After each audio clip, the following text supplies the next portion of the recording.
Hello and welcome to the Angelati studio at Itron Utility Week. I'm joined now by Russ, Vanos, who's VP of Sales and Marketing for Global Software and Smart Cities. And Russ, first of all, welcome.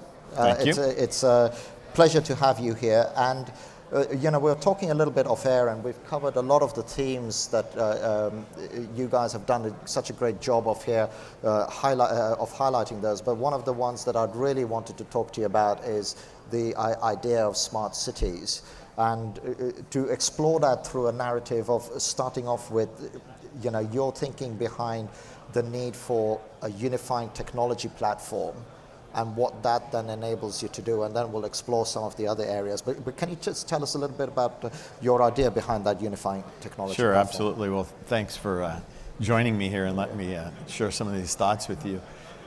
When you look at the needs of the cities today and the changing environment we live in, and you look at all the pressures on the utilities themselves, there's a lot of things that we need to work on. And we're living in an era today where we're lucky to have a lot of technology advances, and we can solve. Technology exists to solve almost every issue around delivering electricity, gas, and water, and being efficient and being reliable. It also exists in terms of being able to integrate renewables into the grid, and we all know what a challenge that's going to be. Then you flip around and you look at our cities, and we all know that cities are getting more and more crowded. More people are moving there. There's more, demands on our cities as well, our communities, whether they're large or small. And all these problems can be solved by technology. And in fact, there's lots of places around the world where you have examples where they're doing things. They're doing them in silos. And so you build a platform or a communication network to do something around automating water and reducing water loss. And then you come around and you do it again around gas, or you do it with streetlights, for example. You end up building all these silos. So we step back and look at it and say, if we take advantage of the kinds of technology that's available today, and you build one unified platform, one network that can in fact communicate with electricity, gas, water meters, electricity, gas, water devices, leak detection, theft detection, looking for water pressure drops, looking for methane in the gas. You can build a network, build one network, not three. Just think about the utility who has to run that pole, run that real estate, take care of that real estate. And we're asking them for real estate, for devices to put up there to collect information from three different networks. That's a nightmare. And you look at those poles and it's not very aesthetically pleasing. We start throwing boxes on there. And then we're going to further that, because we're going to try to take care of building a network to provide local Wi-Fi. Or we're going to build a network to take care of streetlights, or to automate and advance parking systems, perhaps. So if we can take advantage of the technology that exists today, build one network, and solve all that needs, doesn't that make sense? And of course it does, and we can do that today. And so that's the notion behind, let's build one platform that can be foundational, that we can use to solve some very real grassroots kind of problems. And it starts with electricity, gas, and water, and they're not always very sexy kinds of things, but they're real. We have to deliver water, we have to deliver electricity, we want to bill for it, and it needs to be reliable. No one really thinks about their electricity until the lights don't come on, and then that's all they think about. So let's take care of those very kind of fundamental issues to, delivering a lifestyle to citizens and members of the community. And once we've built that, and once we eliminate waste and we become more efficient, let's take that and let's build the network and use the money that came out of that to go do some more, city services kinds of oriented things. And of course, in this network, one of the things we're going to be doing is we're collecting data today from electricity, gas, and water meters, but also from devices on the network. Tomorrow from, devices and sensors out in the community that may be looking at environmental, may be looking at garbage, may be looking at air quality, water quality, may be looking at transportation. Let's take all that sensor data and let's bring that back to the head end. So we're talking about a platform at two areas. So how much of this is, I understand the holistic view, and I can see pretty obviously where the benefits could come from. But are cities really starting to think like that? Because there's always that internal inertia. It's like when you're changing the DNA of a company and you're saying, okay, we're going to go from here to there. We're going to change the way we think about things, and that's really what you're saying, right? We've got to really change the way. So where do you see the inertia piece coming? Right. That's a fabulous question, by the way. I think that cities are beginning to think that way, and I would say that if we can flip our thinking and we move it away from technology, because too often vendors like Itron go into the communities and we're all about trying to sell technology. If we can move into the community and have real live dialogue about what do we want the future to look like and what are the needs of the community and the citizens as we move forward in the city, and if we can work around real live use cases, and if we keep in mind for the sake of what, not technology, but what is the... So it goes back to that outcome-based thinking. It's very just like much so. If we all buy into that outcome, and that becomes the anchor, now you can... The technology is an enabler to the outcome, but everybody is signed off on that. Yeah. You know, are we as an industry, and maybe the cities are an actor in this as well, are we being articulate enough in saying what the outcome? No, we're not. And that's why I would keep asking that question. I could do a smart city demonstration pilot every week or program every week in a city. We're being very select. We're not a huge company, and so we're being very select in where we do those programs. We have about 13 of them going on in North America right now. We start with the question of what, for the sake of what? What are we trying to achieve? Oftentimes you're going to hear things like economic. We're trying to have economic growth. So when you look at the work we've done in Charlotte, a lot of that is around, we want to have a vibrant, growing community that's economically stable. Sometimes it expresses itself as sustainability. We've got a sustainability play here. Now in Charlotte, they had a play that said we want to be economically vibrant city that attracts new companies and it attracts young people as they graduate from school. But they also had a pillar that said it was around sustainability, and we want to reduce carbon footprints, we want to lose less water, we want to be more water efficient. And once you can kind of define those goals, then you can start to solve the problem. And then I think the community leaders will start to think about it differently. You asked the question, are we really beginning to think about it differently? I would say most places, no. They're still locked up in technology. A lot of that driven by the vendor community. But if we can start to think about what is the journey, because I believe the smart city is a journey over the next 10 or 20 years. So I've been fortunate enough to be on the forefront of this at Itron. I've been working on smart city stuff for 4 years now. When I first started doing it, I thought, maybe I'm being put in the penalty box here. I mean, why do I have to go work on smart cities stuff that Philip was very interested in? As it turns out, it's a great area to spend time in, but it is a journey, and it's going to go way beyond my career at Itron. But for the sake of what for me is, I want to do this for my kids and my grandkids, and I think we kind of owe it to that next generation to leave it in a better spot than it is today, the planet, that is. And do you think that... you know, again, using a technology vernacular, and I've used this word in a piece I've written about, you know, smart cities needs a killer app, you know, because, you know, in explaining what we're in the industry, we have the time to discuss it and everything, but we also live in a soundbite world, you know, right, where there's the one thing. Do you not think that energy is the killer app? Because with the density of a smart city, you can have producers and off-takers like almost side by side. There was a thing in London. I'm going to use London because you can probably tell that's where I'm from. I thought I detected that. Where TfL just said that they're going to be an off-taker for any renewable generation within the city and so on. You know, so going back to the notion is like, do you think that this energy play is potentially the killer app? Well, I do, and I know at Itron, obviously, you know, we're pretty deep, our roots are pretty deep in energy as well as water. I would say, I think energy clearly can be a killer app. I also would take it a step further and say this nexus between energy and water. And if we can go back again to for the sake of what, and if my pillar is about I want to be more efficient in my delivery of energy and I don't want to waste any, then I start to think about applying technology, like your example here in London.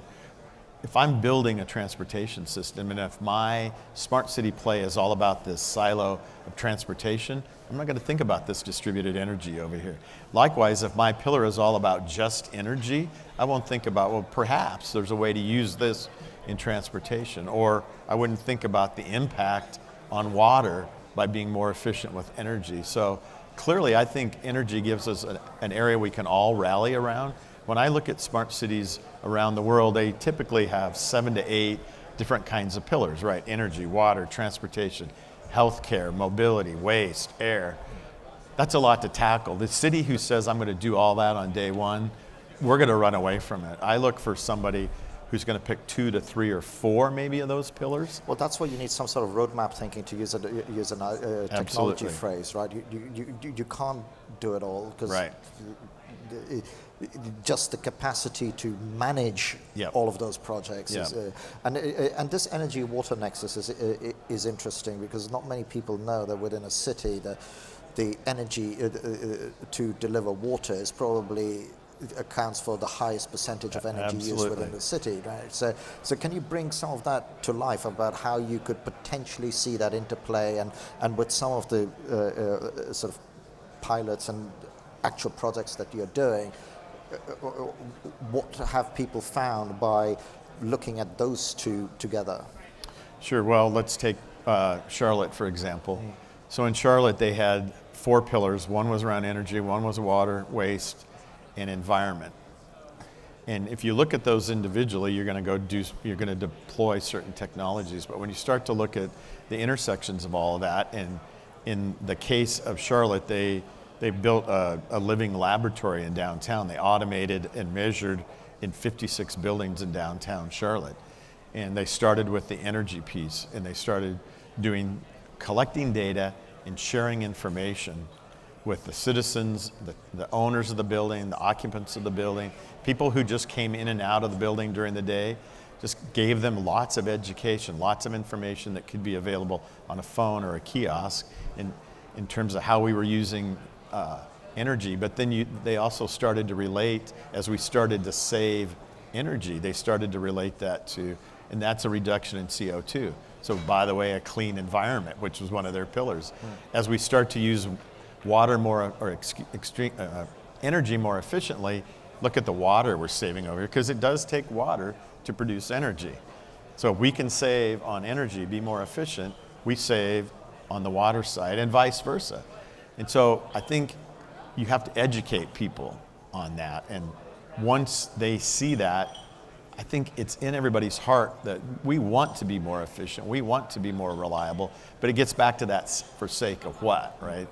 And if we can connect energy and water, you just had a great example with the subway system. There are examples where we're going to be putting in microgrids to reduce energy over here, and in doing that, we're reducing carbon footprints, which is the water. There are situations where we're doing things with transportation, taking people off the street, taking them out of cars, and this all begins to connect and tie together. The reason I think energy can be one of the key pillars, the killer app, as you say, is it's got a lot of attention. You can relate it to CO2, and you can relate it to climate change, and I think it's something that you don't have to incent people. You don't have to pay them money to use less if we can put it in the proper context, because we all want to leave a better planet for our children and our grandchildren. And it's also one of those things. I mean, going back to what you were saying earlier on, is this unified technology piece that can then balance a system like this. Because when you move from a command and control to a distributed system that is constantly adjusting itself, and I can also see whereby joining these two up, a lot of people talk about demand response, right? Mm-hmm. Very hard to do demand response if you want households to do it. But if you can join, Thames Water in London, huge pressurized things. Yep. It takes a lot of energy to pressurize these things. Yep. But if you can say, hey, listen, can you guys drop by a few bars because we've got a bit of an issue there? You've got an immediate sink Yep. that can join together. But the point I'm coming to is, how easy is it to join this up if the will is there? I mean, are we now at a technology nexus where actually we can do this? Yeah, I'm really confident in saying that the technology is there today. This is not a technology issue. The networks, we think we've built, the world's finest open-way Riva network, and it's got tremendous capability. Truth is, technology exists. That's not unique to Itron. And if we can collect all that data and bring it to the top end with the tools available and things like we use Microsoft and Azure, that just the tools that are available today can make us gives us all kinds of capability to do analytics and analyze data and learn things, have insights that we never even thought about in the past. And because today's technology is all open and standards-based and interoperable, we can introduce to the equation a whole new ecosystem of partners, local universities. So we move around to smart cities projects that we're working on in like Spokane, Washington, or in Charlotte again. Local universities get involved, and these kids who do hackathons and stay up all night creating interesting applications. We gave an award this morning on Ignite Innovation here at the show, and it was all around taking outage information that the utility gets today and shaping that into an app to deliver that to local citizens and allow the citizens to interact and add more input. And all of a sudden you had an application in the hand of a user that looks more like today's Waze, how you can track your traffic, or interacts more like Uber. It's the world that the younger generation lives in, constant, immediate information. And you want that information in an easy-to-use manner. You do. And you know what? Old guys like me don't look at the problem the same way they do. So if I would have been handed that problem, I would have come up with a completely different kind of solution. So opening up the ecosystem and having lots of participation, big companies, small companies, local companies, global companies, getting universities involved, it really does. It makes the smart system, the smart cities opportunity just rich. But that's another thing that I'm finding a lot about when we're talking about the smart city conversation. I mean, okay, look, there's been huge amounts. There's now an ISO standard for measuring your city and so on, and that causes some gamification between mayors of cities, especially some of our rock star mayors. Yep. But also the most important thing is this notion of open data, and then letting people innovate off the top of that. I mean, so how important has been the change of thinking about moving things into the cloud to enable that? Well, it's critical. I mean, one of the foundations. So I said it's not technology; it's determining for the sake of what. The other critical thing I would say is you got to engage in a community that's full of leaders that are committed and have a vision of what they want for the community. And not just the local officials that are elected, like the mayor and the city council. Those are obviously important, but they also turn over every 3 or 4, 10 years. And I just mentioned it's a journey, right? It's 10 to 20 years. So you have to have local community companies involved too.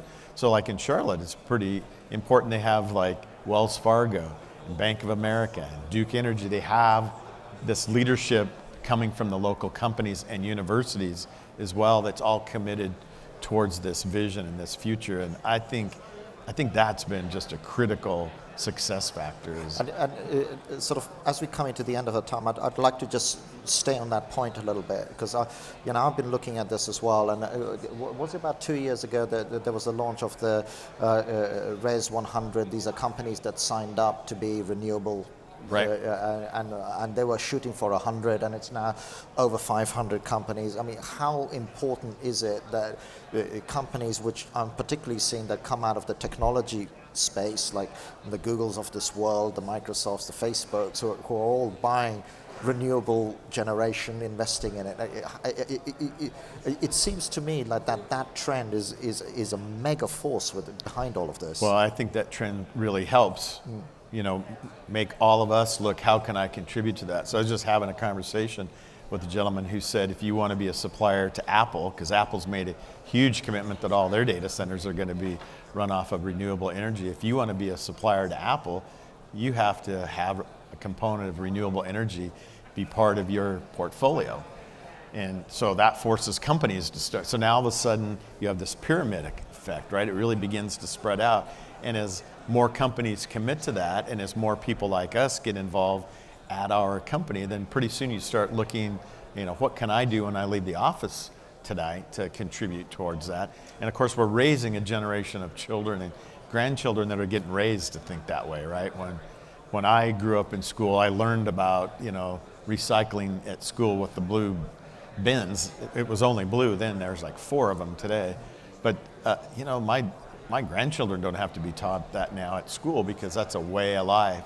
But they are learning things about the climate and climate change, and they are learning things about, water, and they're much more in tune with, Dad, turn the sprinkler off, or don't leave the faucet running when you're brushing your teeth. So yeah, they tell us off, right? Absolutely. My grandchildren will tell me that. Yeah. So I think that corporate America committing to that has been very foundational as well. It really has kind of created this pyramid where we're all beginning to whatever your political beliefs be about this, we can all get behind. We should have a healthier planet, and we should be more efficient, and we should use less and waste less. I mean, there's so much opportunity if we just reduce waste. You don't even have to necessarily be more conservation minded, just reduce waste. And that's good for everybody. That's good for communities because they'll be more economically stable. That's good for us as individuals. We're going to live in a world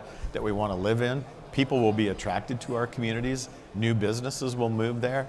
And it is one of those things where the word sustainability seems to be taking on a whole different feel. Right. It came from a place where it was almost felt like greenwash. Mm-hmm. And I remember seeing a keynote speech by Justin Rose, who's the ex-Marks and Spencer CEO, and he said, look, we put in plan A only because I saw Al Gore talk, and I said, hang on a minute, sustainability can make business sense. Right. And they've turned all of that around. And it's fascinating to me that it really seems to be in the old world the political leaders used to make the big move, but now these corporates have a whole different responsibility, don't they? A lot of them talk about the double bottom line, right? It's not just EBITDA, but it's the contribution around sustainability. Every major corporation now creates a sustainability report every year about what I'm doing, and there are places where you can't sell product. There are utilities we can't even bid on programs, and cities we can't be involved in without showing proof of a program and real live data and real live progress towards sustainability. So I mean, it seems to not be this crazy wackos over here anymore. It's just a way of life. And as you said, it makes good business sense too, which changes the conversation. And it becomes part of the DNA. And on that note, we'll leave it. It's been a pleasure talking to you. Thank you very much. Thank Appreciate you very much it. for taking